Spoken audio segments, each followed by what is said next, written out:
Hello everyone, welcome back to Mad About Cards and Crafts and part 3 of Mix and Match with the Greetery and Pink Fresh Studio. Today I am finding inspiration on Instagram with a card created by Michelle Bala. I loved the orange and greens. As you can see, my card is very different, but I did use that as a jumping off point. I'm starting with my zig markers, some Bristol Smooth cardstock, Pink Fresh's Classic Words, Greetery Crimp Frames, and Pink Fresh Just Because Floral. I'll be using my VersaFine ink because that does work well if I choose to use water, but I actually am using my blending pen, which is something that I typically don't do when I use my zigs. So I am going to stamp this particular image 3 times using that Versamark ink. The first time I don't get quite the impression that I was looking for, and it's going to be a little bit darker than the other two, but in the end you really won't notice. So I will end up stamping this first one twice. I'll clean it off and then I'll look at the image and realize that I missed some spots and go back and ink my stamp again with that VersaFine ink and stamp it one more time. So I saw that card from Michelle and I fell in love with it. Hers is a little more clean and simple than mine, but the colors just really spoke to me. I typically am not an orange person. I like orange and pink, but I don't think, a lot of oranges. And so this really popped with that green, and I thought that it would be a fun card for my Mix and Match series. I am going to slightly offset that stamp again. You can see I did not butt the paper up to the Misti because I need to get more of that image on without it touching that pink ruler. The new Misti is out if you haven't seen. I believe it's $60. I thought about getting one, but you know, mine works really well. I like the new one, but do I really need another Misti? Probably not at this point. So I went ahead and held off and did not purchase one yet. But if you don't have a Misti, the new one is absolutely fabulous. Simon Hurley did a really great video on it maybe a week ago, so you could check that out if you're interested to see what has changed with the Misti. So I'm just going to fill in with this little bit of the stamp. I decided to leave part of the image or a part of that paper without any floral, just so that it didn't look too busy, and I'm going to start coloring this up. I think that this is one of my favorite stamps from Pink Fresh Studio. I think it's just an absolutely beautiful floral. So I'm going to start with my oranges, and I'm not going to color the entire image. I am heat setting it because I want to make sure that VersaFine can stay wet for a little while, and I did stamp that one twice, so I want to make sure that it's dry. And then I am going to bring in, let's see, I have bright yellow, and which has an orange tone. So it's interesting that when I lay it down, you'll see this is actually the orange, and then right here is the bright yellow, but it really does have quite the orange tint. I did decide to do a little bit of variation, so some of the florals later on, as I said, I don't show them all, but some of them I will just simply take that yellow orange or that, what's it called, bright yellow, and I will blend that out with the blender pen. So I'm just laying down a little bit of that orange. I lay down a little bit of the yellow, and then I take my blender pen and I blend it together. And it's really easy peasy like that. When you color with water, which is what I typically do with my zigs, it tends to the color dries back, and so it dries back lighter. This way it pretty much stays the color that it is. So I will leave some white space in on some of the petals.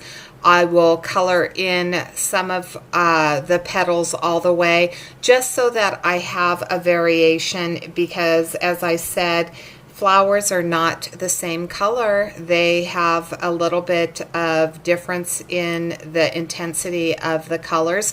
In fact, I have a yellow rose out in front of my house in South Dakota, and it started out as a really beautiful yellow, and then when the sun started hitting it on a daily basis, it almost turned white. It was really interesting to see that transition. I've never had yellow roses before. My husband loves roses. He loves the look of them, but he does not like to have to walk by them because of the thorns, and I was able to plant them at our house without it impeding anywhere that he would walk, and we could still enjoy the beauty of the roses. So we have yellows and we have pinks and we have some coral colored ones, and I absolutely love the look of roses, and I think that they're beautiful. And I really don't know what this flower is. Does anybody know what this flower is? I tried to figure out what it was, and I don't know. I just couldn't figure it out. It's a really pretty drawing, but I don't know what it is. So I went a little bit outside the lines. I'm trying to lighten up the color, but actually it's not going to matter, because I am going to show you how you can make these florals really pop on the paper. So as you can see, these zig colors are absolutely beautiful.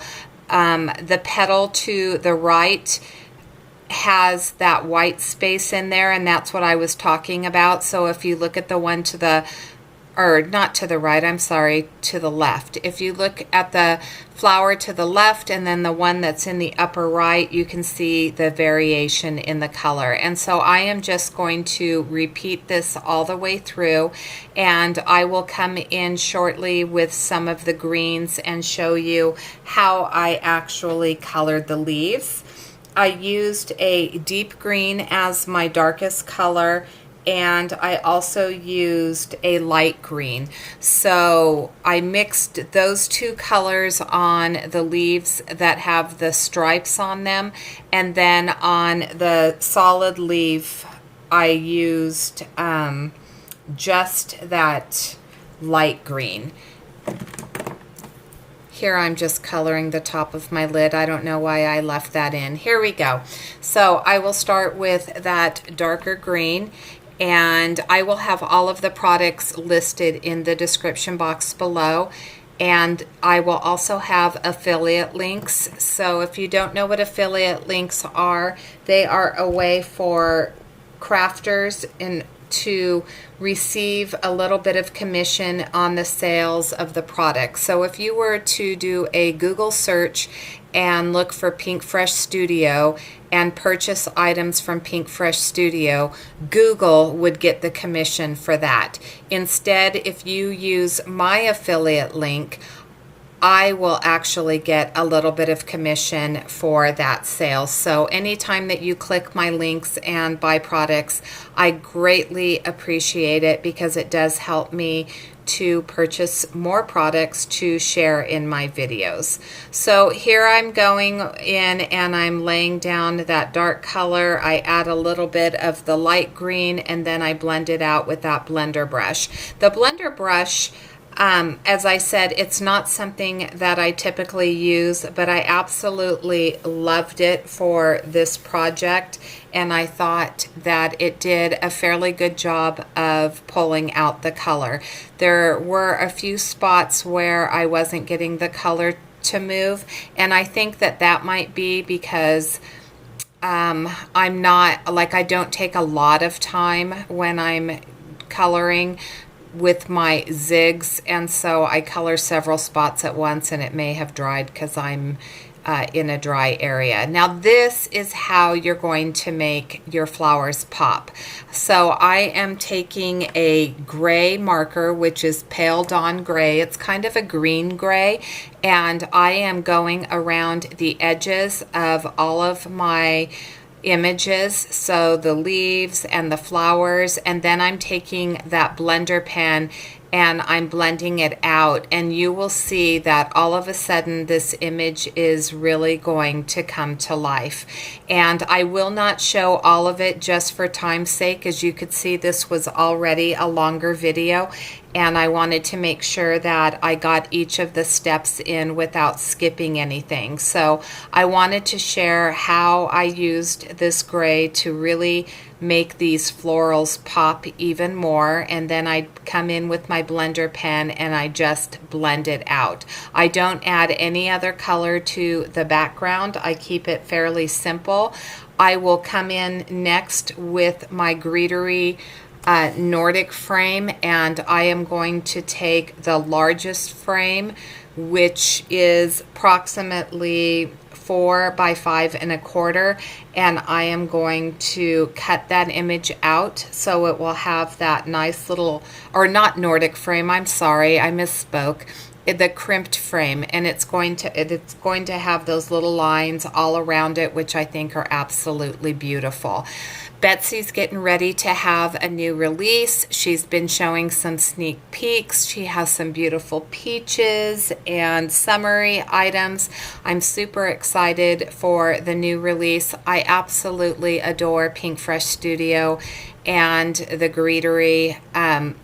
There's a lot of stamp companies that I love, but the femininity and the softness of these two stamp companies, I just think that they go so well together, and every time that I work with them, it's such a joy.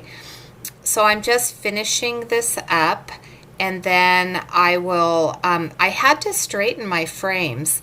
Now, I'm here, as I said, I'm here in Nevada, and when I'm in Nevada, I don't have all of the products that I normally use, and for some reason, I was missing my Gemini Junior shim, and I had to improvise, and I was really fortunate because I have some of the larger Tim Holtz stamps that come with a little stamping pad, and I used that stamping pad as the shim, and I was able to cut because I thought I wasn't going to be able to do any die cutting, and I was very sad.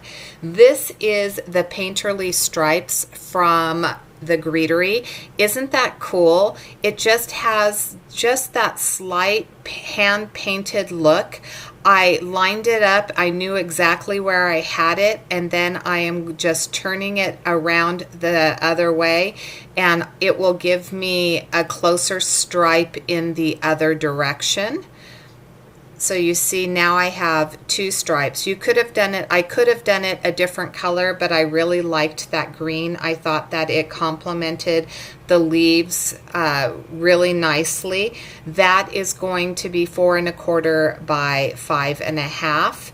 And here's where I come in with that crimped frame. I'll tape it down, take it over to my Gemini Junior, and I will cut it out. This is a piece of Nina Solar White 80-pound cardstock, and I cut it just 1/8 of an inch bigger than the 4 by 5 1/4. I don't have any black paper here, so I just took my VersaFine ink, sorry, and I am just going to ink around the edges. Now, the Painterly Stripes, I also stamped that onto Nina 80-pound cardstock. I will glue that panel down to the floral panel down to that black panel, and that will give it just a slight little border, because I took the classic words and I took the happy birthday and the shadow die, and I took the shadow and colored it black again using that same VersaFine ink, and then I came in with a Pink Fresh Studio green ink, which I have right here on my desk. So the stripe is is stamped with Pink Fresh Key Lime. And then the sentiment, I am going to do a little bit of ombre blending with the key lime as well, so it will be a little bit darker at the top and lighter at the bottom. And I'm going to show you how I did that. So I just took the ink direct from the pad, and then I inked up the top half, and then I kind of took some of the ink off by rubbing it onto a cloth, and then I lightly went across the bottom and got that beautiful ombre. So I'm gluing it down using my art glitter glue, and then I am going to put some Gina K Designs foam squares, the black ones, onto the back side of that sentiment. I will show you that I have them on there and I'm peeling them off, and then I'm going to remove that paper, line that up so I know that it's straight, and stand up so I can see what I'm doing over my desk. Here's where I am going to glue that panel down to that Nina 80-pound card base, and that is pretty much going to be my card. I did add a few dewdrops from Honeybee Stamps. Thank you so much for watching. I appreciate it, and until next time, have a fabulous day.